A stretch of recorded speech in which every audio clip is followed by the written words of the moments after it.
साथियों, आप मेरी बात को ध्यान से सुनिए।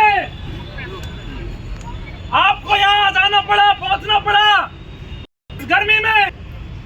इसका पीछे का कारण क्या है आप भली बात जानते हो साथियों, कि भजनलाल सरकार है, उसने महिला आरक्षण के नाम पे, महिला सशक्तिकरण के नाम पे, वोट बैंक की राजनीति के लिए, बेरोजगार युवाओं की हत्या करने के लिए एक ऐसा बिल लेके आई है जिसमें वो महिलाओं को 50% सभी भर्ती परीक्षाओं में आरक्षण देने की बात कर रही है। पता है ना आप लोगों को? साथियों, 3rd ग्रेड भर्ती में तो इन्होंने 50% लागू भी कर दिया है, पता है ना? अभी अखबार में खबर छपी थी, दैनिक भास्कर में, कि 3rd ग्रेड भर्ती तो इन्होंने एक्सपेरिमेंट के रूप में लिया है, धीरे धीरे सभी भर्तियों में करेंगे। साथियों, कल आपने देखा होगा राजस्थान पुलिस में भी इन्होंने 33% कर दिया है। तो साथियों, ये इनकी सोची समझी एक साजिश है जिसके तहत ये चाहते हैं कि राजस्थान के युवाओं की हत्या कर दी जाए, राजस्थान के युवाओं को बर्बाद कर दिया जाए।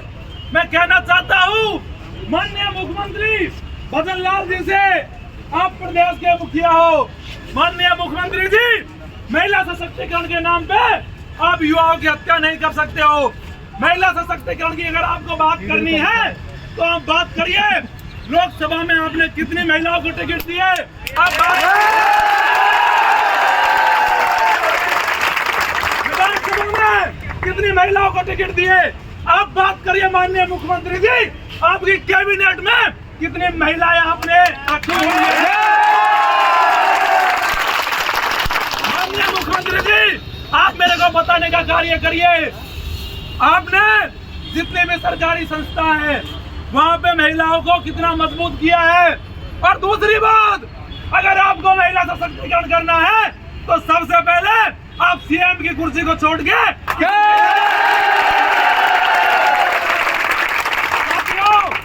मैं कहना चाहता हूँ भजनलाल जी से भी, भजनलाल जी, मुझे नहीं पता आप 6 महीनों पहले कहाँ थे, आप मुख्यमंत्री आज बने हो, लेकिन जब राजस्थान में बहनों के साथ में अत्याचार हो रहे थे, बहन तोला गुजर के साथ अत्याचार हुआ, उसका बलात्कार हुआ, मनोज मीणा खड़ा रहा और उस बहन की न्याय की मांग करी। जब डिम्पल बहन के लिए गलत हुआ तो उसकी न्याय की मांग करी। माननीय मुख्यमंत्री जी, महिला सशक्तिकरण ये होता है कि महिलाओं के ऊपर हो रहे अत्याचार को बंद करने के लिए महिलाओं की लड़ाई।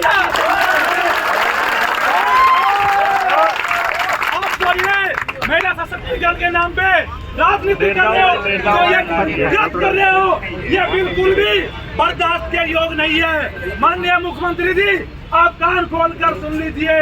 आज ये राजस्थान में जो बेरोजगार युवा पहुंचे हैं, आप जहाँ कहीं भी मेरे को सुन रहे हो, आप कान खोलकर सुन लीजिए।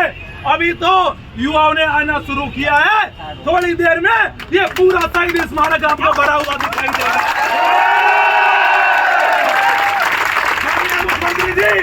मेरे को नहीं पता कि आपके सलाहकार कौन लोग हैं, कैसे लोग हैं जो आपको सलाह दे रहे हैं, क्योंकि आपने साथियों, एक बार सारे भाई चुप रहो, जो लोग आ रहे हैं वो शांति प्रिय ढंग से बैठ जाओ, उधर साइड में बैठ जाओ, सारे आ रहे तो बैठ जाओ मेरे भाई। मुख्यमंत्री भजनलाल जी का सलाहकार कौन है जिसने महिला सशक्तिकरण के नाम पे 50% आरक्षण की उनको सलाह दी है? मैं कहना चाहता हूँ भजनलाल जी से कि ये जो आपने बिल आप लेके आ रहे हो, ये सरासर अन्याय है। क्योंकि आप एक बात मान के चलो मेरे लोगों, अगर किसी भर्ती में 100 सीटें निकलती है तो 50 सीटें तो सीधी महिलाओं के लिए आरक्षित कर दी गई है। उसके बाद 6-7% का जो डिवोर्सी विडो हमारी बहनें हैं उनको अलग से कोटा है, और 10% महिला पढ़ने में भी अच्छी होती है, अच्छी तैयारी करती है तो वो जर्नल में चली जाती है। तो साथियों, 67% तो सीधा महिलाओं के पास जा रहा है। उसके बाद में 12.5% एक सर्विसमैन है। उसके बाद में 4% हैंडीकैप वालों को मिलता है। 2% स्पोर्ट वालों को मिलता है साथियों, ये मिला के हो जाते 85%। और मैं टीएसपी का भी जोड़ दूं तो साथियों 5% बचता है राजस्थान के बेरोजगार युवाओं के लिए। मैं कहना चाहता हूँ माननीय मुख्यमंत्री भजन लाल जी, अभी मेरी मुलाकात हुई थी माननीय मुख्यमंत्री भजन लाल जी से, तो कुछ मेरे युवा साथी मेरे को मिले थे तो कह रहे थे कि माननीय मुख्यमंत्री भजन लाल जी का जो लड़का है वो भी हमारे साथ लाइब्रेरी में बैठ के तैयारी करता है। मैं कहना चाहता हूँ माननीय मुख्यमंत्री बनने पे पर आपके बच्चे तैयारी किया है तो आप 5% 6% बची हुई सीटों में एक सीट लेके दिखा दे तो मैं मान जाऊंगा ये बिल सही है। साथियों, जब आप एक बात समझो कि युवाओं के पास कुछ बचेगा ही नहीं तो भर्तियों का करोगे क्या, आप आगे करोगे क्या, आप कोचिंग करके करोगे। और मैं कहना चाहता हूँ आप लोगों से, जब पूरे राजस्थान में इस बात का आह्वान किया गया था 3 दिन पहले कि शहीद स्मारक पे राजस्थान के युवाओं को पहुंचना है, सारे कोचिंग संस्थान के मालिकों से कहा था मैंने कि आपका अगर जमीर जिंदा है, अगर आप इन बच्चों से छोटी फीस लेते हो, उसके बावजूद भी अगर आज आप बच्चों के साथ में नहीं खड़े होते हो, आपको कोई हक नहीं है इस बात का कहने का कि आप बच्चों के भविष्य के लिए कार्य कर रहे हो। आप खुद के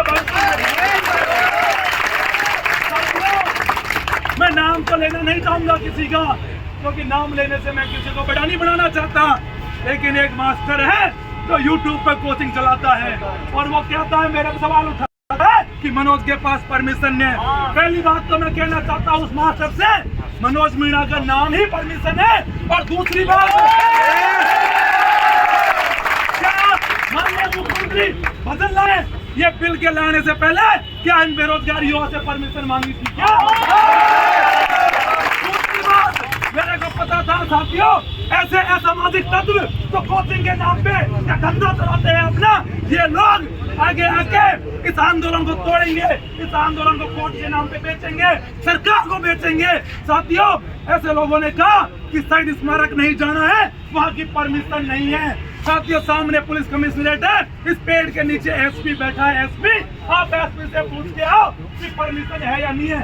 एसपी ये कहेगा कि मैंने बहुत नया को परमिशन जारी कर दी थी, लेकिन किसी मजबूरीवश वो लेटर जारी करने को मना किया गया था, इसलिए वो लेटर मैंने जारी नहीं करा। साथियों, मनोज मीणा की गर्दन कट सकती है, लेकिन कभी युवाओं के साथ समझौता नहीं हो सकता। फिर की हुई बात कभी आपको झूठी साबित नहीं होगी। लेकिन ऐसे कोचिंग माफियाओं से मैं कहना चाहता हूँ, मनोज मीणा का खुला चैलेंज है, मेरा तो आप कुछ नहीं कर सकते। और अगर आप बच्चों के हितैषी हो, मैं तो इनके लिए निस्वार्थ भाव से संघर्ष करता हूँ, किसी से कुछ लेता नहीं हूँ।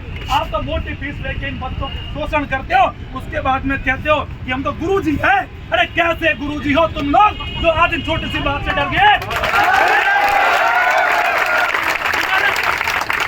लोग उस समय जब हमारा भारत आजाद नहीं हुआ था, उस समय पैदा हुए होते तो तुम लोग अंग्रेजों के दलाल होते, गुरुजी नहीं होते।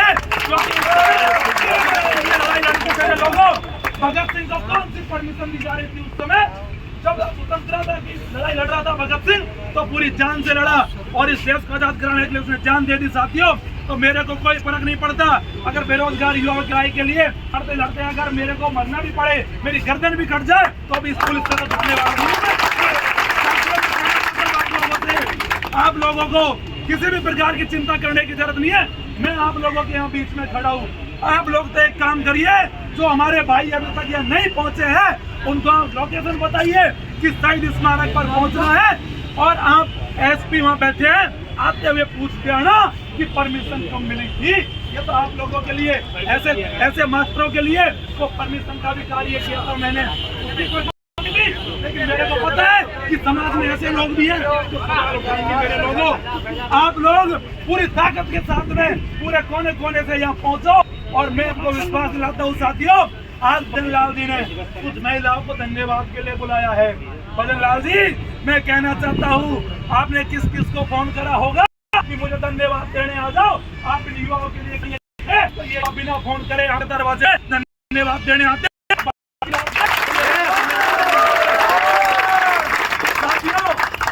महिला सशक्तिकरण के नाम पे भजन लाल की सरकार ने ये बेहुदा फैसला लिया है। और मैं मेरी पूरी राजस्थान की महिलाओं से कहना चाहता हूँ, आप भी मेरे को सुन रही होंगी, आपका ये भाई कभी भी आपके हक को नहीं खाएगा और आपके सम्मान की बात आएगी, आप पे कोई उंगली उठाएगा तो महिलाओं के लिए मनोज मीणा गर्दन सबसे पहले कटवा देगा, उसके लिए पीछे नहीं हटेगा। लेकिन मेरी बहनों, आप एक समझो कि ये आपके भाई है, ये आपके सारे भाई है, ये सारे आपके भाई है।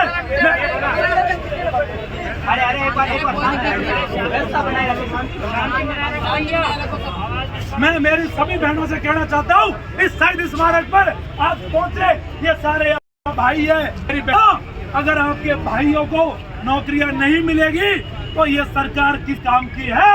आपके भाइयों को नौकरी मिलना बहुत जरूरी है, क्योंकि आपके माँ बाप ने आपको पढ़ा के, इन भाइयों को पढ़ा के एक सपना देखा था कि मेरा बच्चा नौकरी लगेगा, बुढ़ापे में हमारी लाठी बनेगा।